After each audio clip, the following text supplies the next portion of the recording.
ലെബനാൻ അതിർത്തി കേന്ദ്രീകരിച്ചുള്ള ഏറ്റുമുട്ടലുകൾ ഇപ്പോഴും ശക്തമായി തുടരുകയാണ്. ഇസ്രായേൽ സൈന്യവും ഹിസ്ബുള്ള ഗ്രൂപ്പും വ്യത്യസ്ത മേഖലകളിലൊക്കെ മുഖാമുഖം ഏറ്റുമുട്ടുന്നു എന്നാണ് വ്യത്യസ്ത റിപ്പോർട്ടുകളൊക്കെ കാണാൻ വേണ്ടി സാധിക്കുന്നത്. കഴിഞ്ഞ ദിവസത്തെ ഏറ്റുമുട്ടലിൽ 17 സൈനികർ കൊല്ലപ്പെട്ടതായിരിക്കുന്ന വിവരമാണ് പുറത്തു വന്നിരിക്കുന്നത്.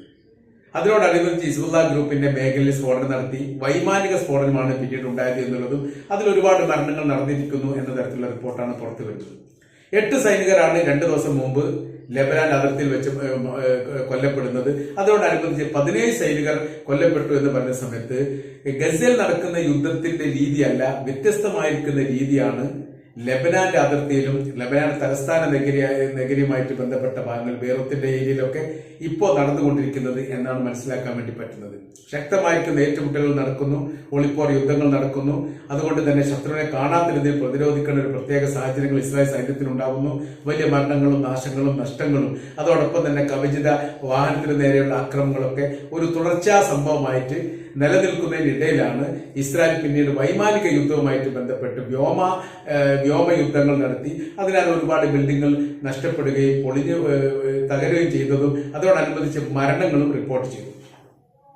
ഇപ്പോഴത്തെ നിലവിലെ സാഹചര്യം എന്ന് പറഞ്ഞാൽ ആധിപത്യം ഉണ്ടാക്കാൻ അല്ലെങ്കിൽ ഉദ്ദേശിക്കുന്ന രീതിയിൽ ലെബനാന്റെ എന്ന് പറയുന്ന രാജ്യത്തിന്റെ അകത്ത് എന്തെങ്കിലും ഒരു പ്രവൃത്തികൾ നടത്താൻ വേണ്ടി ഇസ്രായേൽ സാധിക്കില്ല എന്ന് ഏറെക്കുറെ ഇപ്പോൾ ബോധ്യമായിരിക്കുകയാണ്. അത് അവർ തന്നെ ഏറെക്കുറെ തുറന്നു പറഞ്ഞിരിക്കുന്നു. കാര്യം എന്ന് പറഞ്ഞാൽ ഗസയെ കീഴ്പ്പെടുത്തുന്ന പോലെ കീഴ്പ്പെടുത്താൻ വേണ്ടിയിട്ട് ലെബനാന് സാധിക്കില്ല. അതൊരു രാജ്യത്തിന്റെ സൈനിക സംവിധാനം അവിടെ ഉണ്ട്. ആ ട്രൂപ്പ് വളരെ ശക്തമാണ്. ഹിസ്ബുള്ള ഗ്രൂപ്പിന് തന്നെ ഏകദേശം 1 ലക്ഷത്തോളം സൈനികരുണ്ട്. പിന്നീട് അവർക്ക് ആയുധ സംവിധാനങ്ങളും കാലോചിതപരമായി നിർമ്മിക്കപ്പെട്ട ആയുധങ്ങളുടെ വലിയ ശേഖരവും അത് സുരക്ഷിതമായി ഒളിപ്പിച്ചു വെക്കാനുള്ള കേന്ദ്രങ്ങൾ അവരുടെ കൈവശത്തിലുണ്ട് എന്നതിനാൽ അവരെ കീഴ്പ്പെടുത്തുക എന്നുള്ളതും ഉദ്ദേശിക്കുന്ന തരത്തിൽ ഹിസ്ബുള്ള ഗ്രൂപ്പിനെ ഇല്ലാതാക്കുക എന്നുള്ളതും പ്രയാസമായിരിക്കുന്ന കാര്യമാണ് എന്ന് തന്നെയാണ് വിലയിരുത്തുന്നത്. ഇവിടെ ലെബനാന്റെ അതിർത്തി മേഖലയിലേക്ക് ഇസ്രായേൽ സൈന്യം കയറിയിട്ട് ഒരുപാട് ദിവസമൊന്നുമായിട്ടില്ല. 2 വലിയ മരണങ്ങൾ റിപ്പോർട്ട് ചെയ്തു. 8 സൈനികർ ഒരു സമയത്തും കഴിഞ്ഞ ദിവസം 17 സൈനികർ. ഇത്രയും സൈനികർ ഒരേ സമയത്ത് മരണപ്പെടുന്നത് ഒരുപക്ഷെ യുദ്ധം തുടങ്ങിയതിനു ശേഷം ആദ്യമായിട്ടാണ് എന്ന തരത്തിലുള്ള റിപ്പോർട്ടാണ് പുറത്തു വരുന്നത്. അപ്പൊ ഈ യുദ്ധത്തിന് താൽക്കാലികപരമായിരിക്കും നിയന്ത്രണങ്ങൾ ഏർപ്പെടുത്താനുള്ള വലിയ ശ്രമങ്ങൾ അമേരിക്ക നടത്തുന്നുണ്ട്. എന്നാൽ അമേരിക്ക നടത്തുന്ന നാടകമാണ്. അതല്ലാത്ത രീതിയിൽ ലക്ഷ്യം കാണിക്കാൻ വേണ്ടിയിട്ടുള്ള അതല്ലെങ്കിൽ സമാധാനപരമായിരിക്കുന്ന വിഷയപരിഹാരത്തിന് വേണ്ടിയുള്ള ഒരു ശ്രമമൊന്നും അല്ല ഇവിടെ അമേരിക്ക നടത്തുന്നത് എന്നുള്ള അഭിപ്രായം ഇതിനോടനുബന്ധിച്ച് തന്നെ പുറത്തു വന്നിരിക്കുകയാണ്. അപ്പോൾ ഇറാനുമായിട്ട് ആക്രമണം നടത്തിയതോട് കൂടിയിട്ടാണ്, ഇറാൻ ഇസ്രായേലിനെ ആക്രമിച്ചതോട് കൂടിയിട്ടാണ് ലെബനാന്റെ അതിർത്തിയുമായിട്ട് ബന്ധപ്പെട്ട മേഖലയിൽ ഇവര് ആക്രമണം ശക്തമാക്കാൻ തീരുമാനിച്ചത്.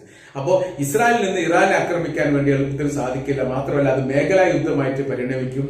ഇസ്രായേൽ വല്ല കാരണവശാലും തിരിച്ചടിച്ചാൽ തങ്ങൾ അതിശക്തമായിരിക്കുന്ന തിരിച്ചടി തങ്ങളുടെ ഭാഗത്തുനിന്ന് ഉണ്ടാവും എന്നൊരു മുന്നറിയിപ്പ് യഥാർത്ഥത്തിൽ ഇറാൻ നൽകിയതും ഇസ്രായേൽ വലിയ ഭയപ്പാടുണ്ടാക്കുന്ന കാര്യമാണ്.